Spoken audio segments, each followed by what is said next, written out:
Hello lovely people, welcome back to my YouTube channel again. I'm back again with another new video. I'm saying chajeise pani puri ga just evening snacks oina ko aduga chowmin ga aduga kari mixture cha thai kai ko aduga ne ai cha se semak ti ko cha ti yo sida morok sida leire aduga ina tilau ga kamesin ba sorry ne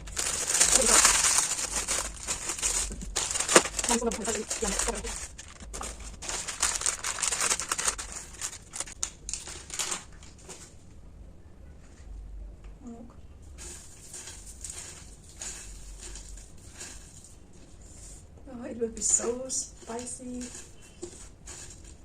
Smile the tongue. And you know, I'm good. I'm very ready to sample again. I'm good. I'm good. I'm very ready to sample again. 잠깐만. 잠깐만. 난 파니뿌리 식어. 파니뿌리. 좋은가?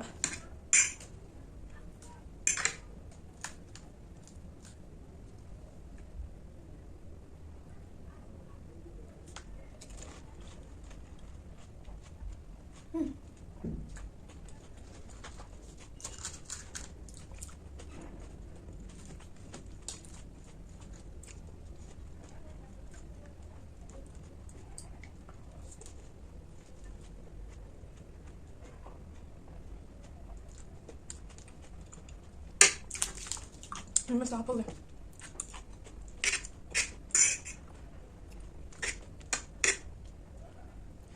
Wow, guys. See the egg.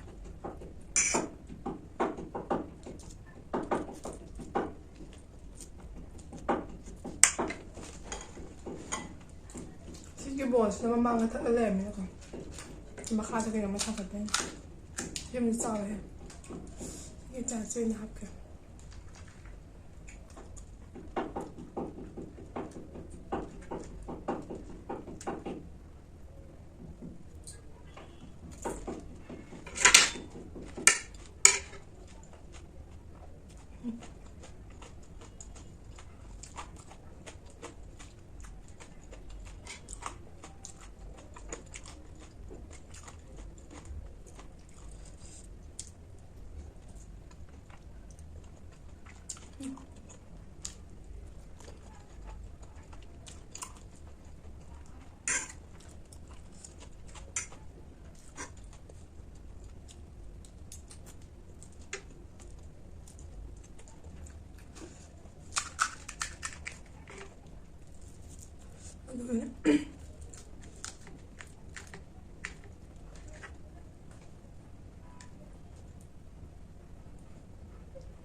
Cũng là đúng sao spoon bọc rồi.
Anh ví dụ morning time quá ꯑꯗꯨꯅꯦ 이브닝 스낵스 짜보기 미디어 하프지.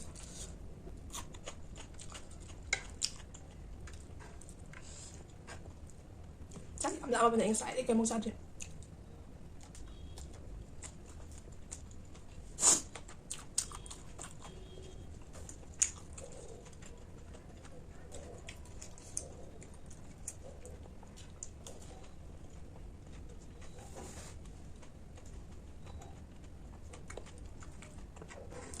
anh sẽ được tummi nga niya. Office day, pick up yung phone ako dyan. Ako ayun ta tarde. Kung nilaw wala ako ka. Ado phone tawag pa si tahaw tre ako.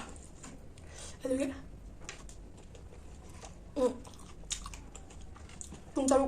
Kung taret kami kun kaya nga kun dalaw wala pala. Kung ano wala. Tarong kami ni Tara. Kung nagaya phone tawag pa. Ano yun. tumminga niya sa hudra. At ayun din. Ayun, may katuwa ka na pong taruk ka. Talita, dorami mo ka.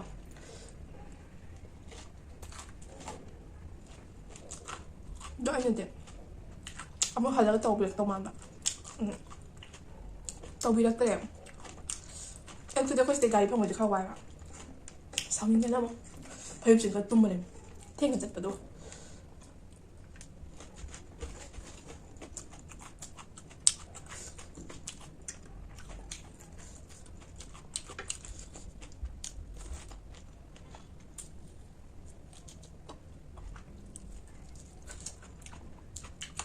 sila.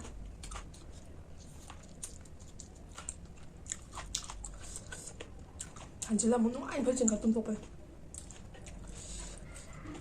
그리고 근데 이거 시험 또 보세요. 시사를 가 먹던 거니.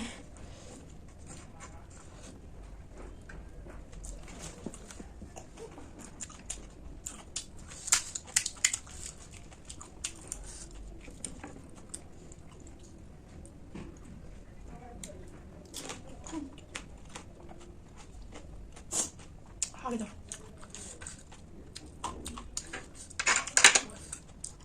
그 남자.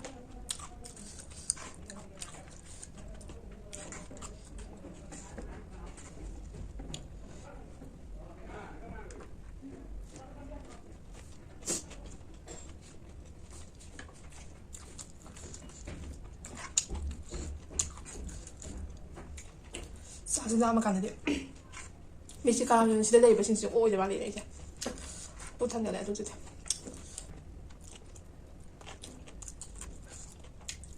짜다 아까 이미 안 가라면 오래 남았네.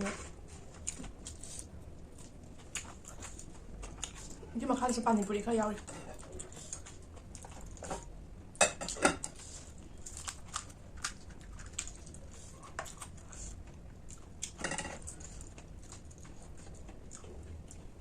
Ako yung gipan ni Boy Hawaii ka zaida.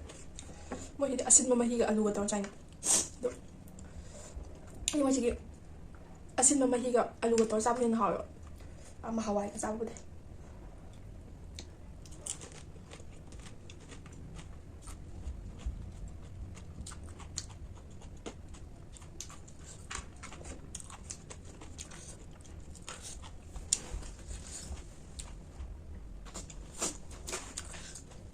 Mà sao nhá em cha bên nắp cái tay mà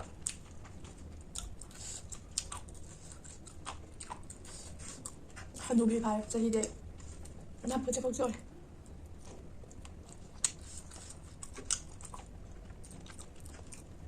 이게 정면 시대는 좀더 심하죠.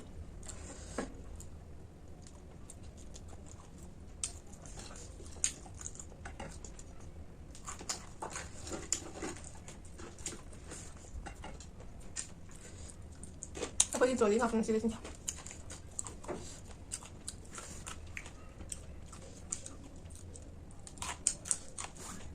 되게 맛있다.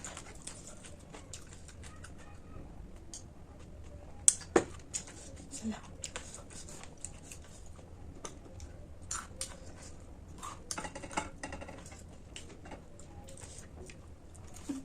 이거 잘 봐. 뭐 아까 그냥 뭐 피카 잘해도 진짜.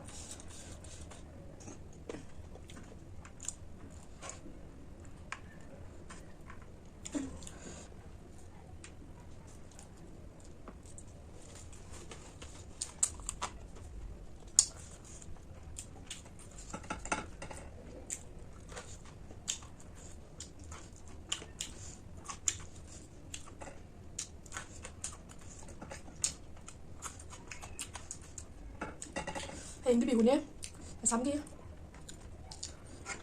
anh hẹn ai sẽ video thật là càng hẹn bihu numi tụi đi ỏi này tụi mình sẽ lên ngành là cái này học lên sao anh là món đi anh là mày anh sẽ phải ra sao rồi tụi mình đi mình sẽ ngành học bên đây không anh làm tụi này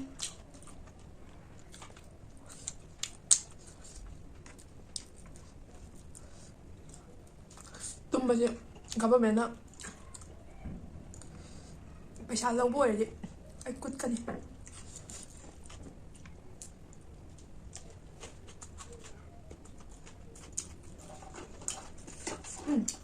뭐야? 싸바지 비디오시 어디 어야? But still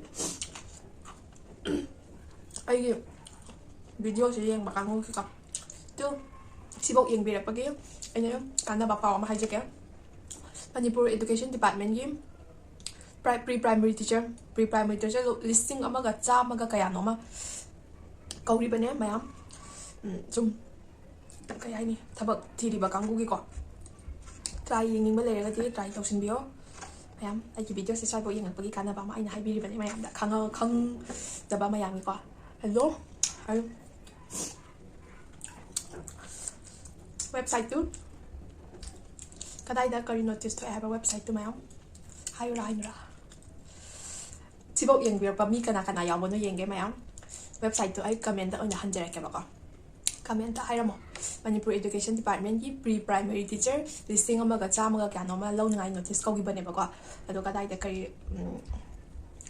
notice to Tirabudi phangdi phangba hai bako but still then I get through they khang bo mayam to comment hai bir mo to mayam I gi cha pa si sai da lo lage ai tumurage tumning ma haure bune mayam dadi I gi vlog si sai da lo lage I gi channel si 1k su ko do bo mayam mi yang wasi lag hai ta na mayam I gi channel si yeng bir ba mayam pum na ma please don't forget to like and subscribe to my channel and thank you very much for watching my vlog bye bye see you in my next video